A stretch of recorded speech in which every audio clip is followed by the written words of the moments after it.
Hey, good morning. I want to just bring to you three views of predestination as it relates to God's will, and just talk to you a little bit about them really fast. The three are Calvinism on the spectrum, Arminianism, and finally the open view of God. So they're really in succession. So Arminianism is kind of in the middle. Calvinism's I would say a more conservative view of God's foreknowledge. It's often in Reformed churches. It's a good view to kind of unpack to start with. So if you ever heard of TULIP, you've heard of Calvinism, but it's this idea that God has elected some to have noble purposes and others not so much.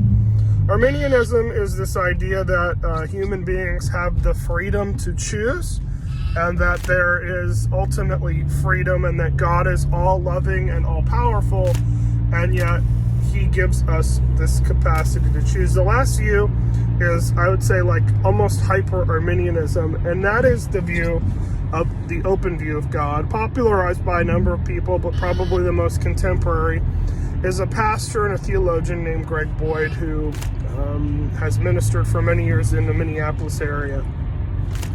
And the open view of God is this idea that we are all future free agents, and that God has this idea of where all the chess pieces are going to go, but doesn't necessarily know until they happen all of the potential futures. And so there's a little more nuance to it, but for a short, that's kind of your three views of predestination and God's foreknowledge.